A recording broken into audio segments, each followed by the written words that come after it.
Good morning all of you. आप सभी का सुपर तेज की क्लास में पुनः स्वागत है। आज के इस वीडियो में हम चर्चा करेंगे प्राथमिक शिक्षा के संबंध में हंटर आयोग द्वारा दिए गए सुझाव के बारे में। सन 1854 के वुड के आदेश पत्र में निहित शिक्षा संबंधी संस्तुतियों से भारतीय शिक्षा के क्षेत्र में एक महत्वपूर्ण क्रांतिकारी परिवर्तन हुआ था, परंतु सन 1857 की क्रांति के फलस्वरूप भारतीय शिक्षा की प्रगति का मार्ग कुछ समय के लिए अवरुद्ध हो गया। सन 1854 में वुड ने अपने घोषणा पत्र में भारत में प्राथमिक शिक्षा के संबंध में जिन सुधारों का उल्लेख किया, उन सुधारों उन संस्तुतियों के माध्यम से भारतीय प्राथमिक शिक्षा में एक महत्वपूर्ण परिवर्तन आया और प्राथमिक शिक्षा का विस्तार होता चला गया। परंतु मात्र 3 वर्ष के अंतराल के बाद ही सन 1857 में अंग्रेजों के खिलाफ भारतीयों में असंतोष के कारण क्रांति ने जन्म लिया और उस क्रांति के कारण कुछ समय के लिए भारत में प्राथमिक शिक्षा के संबंध में जो कुछ भी विकास हुआ था, जिन जिन संस्कृतियों को लागू किया था, उन सब में अवरोध उत्पन्न हो गया। यह क्रांति जो 1857 में हुई अंग्रेजों के खिलाफ, जिसे भारत का प्रथम स्वतंत्रता संग्राम भी कहा जाता है, ये भारतीयों के प्रबल असंतोष को प्रकट करता था। अंग्रेजों की नीतियों के खिलाफ भारतीयों के प्रबल असंतोष को व्यक्त करता था। सन 1858 में इस क्रांति के बाद सन 1858 में ब्रिटिश पार्लियामेंट ने कंपनी के शासन को समाप्त करके इंग्लैंड की महारानी विक्टोरिया को भारत की साम्राज्ञी घोषित किया गया। सन 1857 की क्रांति के कारण जब अंग्रेजों के विरुद्ध चारों ओर पूरे देश में क्रांति की लहर चल पड़ी थी, उस दौरान कंपनी के शासन को ब्रिटिश पार्लियामेंट ने समाप्त कर दिया और कंपनी से सत्ता को छीनते हुए ब्रिटिश महारानी विक्टोरिया को भारत की महारानी घोषित कर दिया गया। अर्थात अब भारत का शासन प्रशासन सीधे तौर पर कंपनी के बजाय ब्रिटिश महारानी विक्टोरिया के द्वारा शासित किया जाएगा। ब्रिटिश पार्लियामेंट ने सन 1880 में लॉर्ड रिपन को नया गवर्नर जनरल बनाकर भारत भेजा। 1858 की में जब ब्रिटिश पार्लियामेंट ने यह एक्ट पारित किया कि जो भी शासन सत्ता है, अब भारत में कंपनी के माध्यम से कोई भी शासन प्रशासन नहीं होगा, सीधे तौर पर रानी विक्टोरिया के आदेशों के तहत ही भारत में शासन प्रशासन किया जाएगा। इसको ध्यान में रखते हुए ब्रिटिश पार्लियामेंट ने सन 1880 में लॉर्ड रिपन को देश का नया गवर्नर जनरल मनोनीत करते हुए भारत भेजा। लॉर्ड रिपन ने भारतीय शिक्षा की समस्याओं को दूर करने तथा जनसाधारण की शिक्षा का प्रचार प्रसार करने के लिए 1882 में भारतीय शिक्षा आयोग की नियुक्ति की। अर्थात वुड के घोषणा पत्र के तहत जिन भी संस्तुतियों को सरकार ने माना था, प्राथमिक शिक्षा के अंतर्गत जो भी सुधार हुए थे, उन सब में और विस्तार करने के लिए उसकी समीक्षा के उद्देश्य से ब्रिटिश पार्लियामेंट ने 1882 ईस्वी में लॉर्ड रिपन को भारत भेजा गवर्नर जनरल के रूप में, तथा यह कहा गया कि भारत में प्राथमिक शिक्षा की जो भी समस्याएं हैं, उसके संबंध में लॉर्ड रिपन अपने स्तर से भारतीय शिक्षा आयोग की नियुक्ति करे। इस आयोग का उद्देश्य प्राथमिक शिक्षा में और अधिक विस्तार करना था। इसी उद्देश्य से लॉर्ड रिपन जो कि भारत के गवर्नर जनरल थे, उन्होंने सर विलियम हंटर की अध्यक्षता में एक भारतीय शिक्षा आयोग की स्थापना की।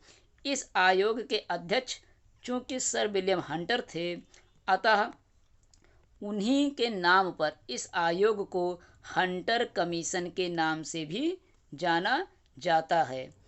अर्थात हम यह कह सकते हैं कि सन 1854 के वुड के घोषणा पत्र के द्वारा जो भी भारत में प्राथमिक शिक्षा में सुधार हुआ, उन सब की समीक्षा करने के उद्देश्य से 1882 में भारतीय शिक्षा आयोग की स्थापना की गई और भारत में प्राथमिक शिक्षा में और अधिक सुधार करने के लिए सर विलियम हंटर की अध्यक्षता में इस आयोग का गठन किया गया और यह कहा गया कि हंटर आयोग या हंटर कमीशन प्राथमिक शिक्षा से संबंधित कौन कौन सी अभी समस्याएं हैं उनको और उनमें कौन कौन से आगे विस्तार किया जा सकता है, क्या क्या अन्य समस्याएं हैं, उन समस्याओं का समाधान किस प्रकार से किया जाए जिससे कि शिक्षा का विस्तार और अधिक हो। इसी उद्देश्य से सर विलियम हंटर ने अपने सुझाव पत्र में प्राथमिक शिक्षा से संबंधित अनेक सिफारिशें प्रस्तुत की। आयोग के सुझाव व सिफारिशें निम्नलिखित हैं। आयोग ने भारतीय शिक्षा के अंगों और क्षेत्रों का गहन अध्ययन करने के पश्चात उनके संबंध में सुझाव और सिफारिशों को प्रस्तुत किया। अर्थात सर विलियम हंटर वुड के घोषणा पत्र तथा उसके पहले पूर्व में जो भी सुधार किए गए थे, उन सब का गहन अध्ययन करने के पश्चात, सर्वे करने के पश्चात कि भारत में और प्राथमिक शिक्षा के संबंध में अन्य कौन कौन सी समस्याएं हैं, उन सब का विस्तार से गहन अध्ययन करते हुए अपनी सिफारिशों को प्रस्तुत किया। इसके अंतर्गत जो भी सुझाव प्रस्तुत किया गया उनमें नंबर 1, प्राथमिक शिक्षा का एकमात्र उद्देश्य है जनसाधारण में शिक्षा का विस्तार होना चाहिए। अर्थात हंटर आयोग ने, सर विलियम हंटर ने यह माना कि प्राथमिक शिक्षा का एकमात्र उद्देश्य जनसाधारण में शिक्षा का विस्तार होना चाहिए। अर्थात प्राथमिक शिक्षा जनसाधारण तक पहुंचनी चाहिए। नंबर 2, आदिवासियों और पिछड़ी जातियों में प्राथमिक शिक्षा प्रसार के लिए ठोस कदम उठाए जाने चाहिए। अभी तक प्राथमिक शिक्षा केवल जनसाधारण तक सीमित थी, किंतु हंटर आयोग ने एक कदम आगे बढ़ते हुए इसे आदिवासियों और पिछड़ी जातियों के लिए भी जरूरी आवश्यक माना कि प्राथमिक शिक्षा आदिवासियों और पिछड़ी जातियों को भी उपलब्ध होना चाहिए। नंबर 3, प्राथमिक शिक्षा को व्यवहारिक बना जाए। जो भी प्राथमिक शिक्षा प्रदान की जाए भारतीयों को, वो व्यवहार कुशल हों। अर्थात पाठ्यक्रम में ऐसे विषय को सम्मिलित किया जाए जो छात्रों को न केवल ज्ञान उपलब्ध कराएं बल्कि उनको आत्मनिर्भर भी बना सकें, जिससे कि वे अपने जीवन का निर्वाह कर सकें।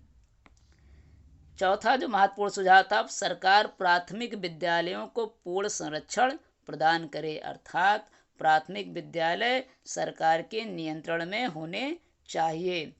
नंबर 5, प्राथमिक शिक्षा के प्रशासन और संचालन का पूर्ण उत्तरदायित्व सरकार को जिला परिषदों, नगर पालिकाओं और स्थानीय निकायों को सौंप देना चाहिए।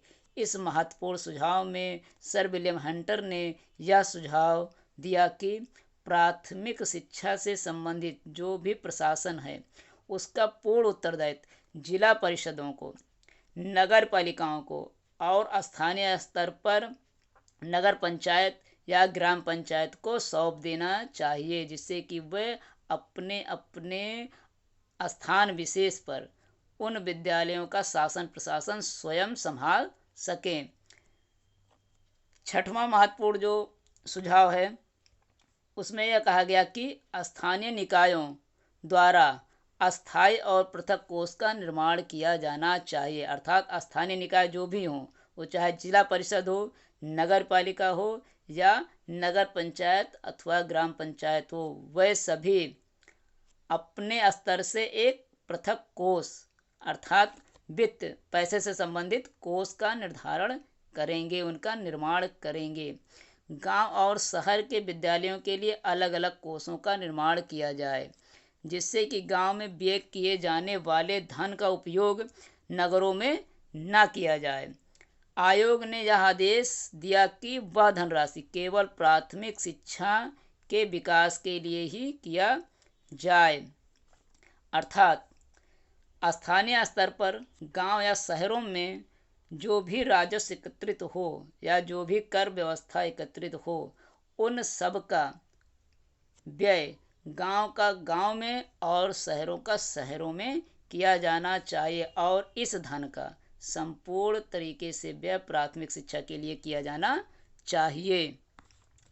प्राथमिक शिक्षा के पाठ्यक्रम में पहले से समाविष्ट विषयों के अतिरिक्त अन्य उपयोगी विषय जैसे चिकित्सा, विज्ञान, कृषि, बही खाता, क्षेत्र मिति, गणित आदि सम्मिलित किया जाना चाहिए। सातवें महत्वपूर्ण सुझाव में सर विलियम हंटर ने कहा कि अन्य जो उपयोगी विषय हों, पहले से जो विषय चले आ रहे हैं, जो पढ़ाए जा रहे हैं, उन विषयों के अतिरिक्त आधुनिक विषयों को जो कि छात्रों को आत्मनिर्भर बना सके, जैसे चिकित्सा, विज्ञान, कृषि, बही खाता, क्षेत्र मिति, गणित आदि को सम्मिलित किया जाना चाहिए। साथ ही साथ संपूर्ण देश में एक ही पाठ्यक्रम होना चाहिए, अर्थात एक देश और एक पाठ्यक्रम पर उन्होंने बल दिया। उसे स्थानीय आवश्यकताओं को ध्यान में रख कर के भी निर्धारित किया जाना चाहिए। प्राथमिक विद्यालयों के शिक्षण को ऊंचा उठाने के उद्देश्य से आयोग ने अध्यापकों के प्रशिक्षण पर अधिक बल दिया और स्थान स्थान पर नॉर्मल स्कूल अर्थात ऐसे विद्यालय या ऐसे स्कूल जो अध्यापकों का प्रशिक्षण दें को खोलने की सिफारिश की। प्रशिक्षण महाविद्यालयों की स्थापना ऐसे स्थान पर ही की जाए जहां अधिक से अधिक प्राथमिक विद्यालय हों। सर विलियम हंटर ने इस बात पर अधिक जोर दिया कि अध्यापक प्रशिक्षण कॉलेज ज़्यादा से ज़्यादा खोले जाएं और ऐसे कॉलेज या ऐसे विद्यालय की स्थापना उसी जगह पर होनी चाहिए जहां पर अधिक से अधिक प्राथमिक विद्यालय स्थापित हुए हों। कम से कम एक नॉर्मल स्कूल एक प्रांतीय निरीक्षक में क्षेत्र में आ जाएं। कम से कम एक नॉर्मल स्कूल एक प्रांतीय निरीक्षक में क्षेत्र में आ जाएं, अर्थात एक प्रांतीय निरीक्षक के अंतर्गत एक नॉर्मल स्कूल होना चाहिए, प्रशिक्षण विद्यालय होना चाहिए। प्रत्येक निरीक्षक का कर्तव्य होगा कि वह नॉर्मल स्कूलों की सफलता के लिए अर्थात प्रशिक्षण विद्यालय या प्रशिक्षण कॉलेजों की सफलता के लिए अपने अधीन प्रशिक्षण विद्यालयों में रुचि लें और छात्र अध्यापकों में शिक्षण के प्रति प्रेरणा उत्पन्न करें। प्राथमिक विद्यालयों पर व्यय करने के लिए जो धनराशि निश्चित की जाए उस पर प्राथमिक विद्यालयों का पूर्ण अधिकार रहे, अर्थात प्राथमिक विद्यालय के अध्यापकों के प्रशिक्षण के उद्देश्य से जो नॉर्मल स्कूल अर्थात प्रशिक्षण प्रदान करने वाले विद्यालय की जो स्थापना हो, उसकी देखरेख या उसका सुपरविजन एक निरीक्षक के द्वारा हो और उस निरीक्षक का कर्तव्य क्या होगा कि वह छात्र अध्यापकों में शिक्षण के प्रति प्रेरणा उत्पन्न करे तथा प्राथमिक विद्यालयों पर व्यय करने के लिए जो भी धनराशि निश्चित की जाए सरकार के द्वारा उस पर प्राथमिक विद्यालयों का पूर्ण अधिकार रहे, अर्थात उस धन को केवल और केवल प्राथमिक विद्यालयों के विकास के लिए ही खर्च किया जाए, उसको अन्य किसी मद में खर्च करने की छूट नहीं होनी चाहिए। अर्थात इस टॉपिक के अंतर्गत प्रशिक्षण दिया जाएगा। इस टॉपिक के अंतर्गत प्रशिक्षु शिक्षकों से इस प्रश्न के अंतर्गत यह पूछा जा सकता है कि हंटर आयोग ने कौन कौन सी सिफारिशें की और प्राथमिक शिक्षा से संबंधित कौन कौन सी समस्याएं थीं जिनके विषय में हंटर आयोग ने अपने सुझाव प्रस्तुत किए, अथवा हंटर आयोग की प्रमुख सिफारिशें क्या थीं, उनको आप संक्षिप्त में वर्णन कीजिए।